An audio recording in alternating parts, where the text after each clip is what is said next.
200 साल पहले का दृश्य। महल में एक भव्य सभा चल रही है।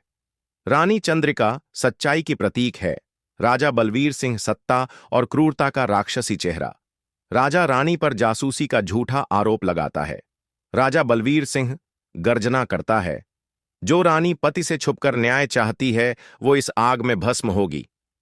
रानी को जलती चिता में धकेल दिया जाता है।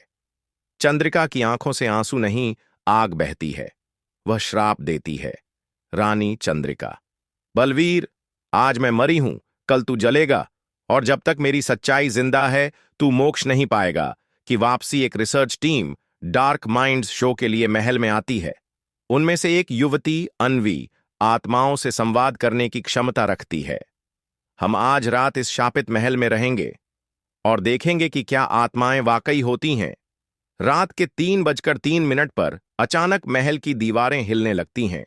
धुएं से बनी एक आकृति धीरे धीरे दीवार से बाहर निकलती है। आंखों से लाल आग की लपटें निकल रही हैं।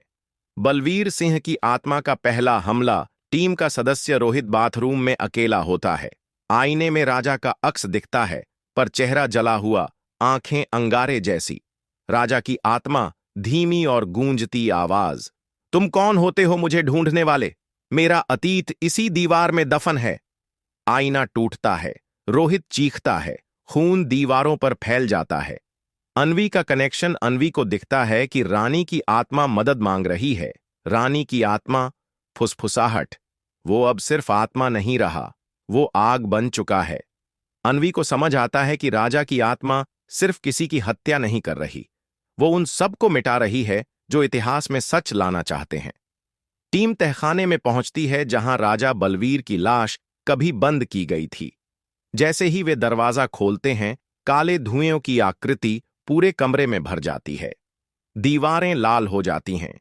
हर कोई भ्रमित हो जाता है। उनकी आंखों के सामने उनका डर जीवित हो जाता है।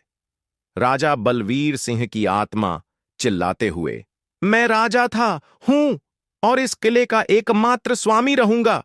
जो मेरे अतीत को छुएगा वो शाश्वत अंधकार में जाएगा।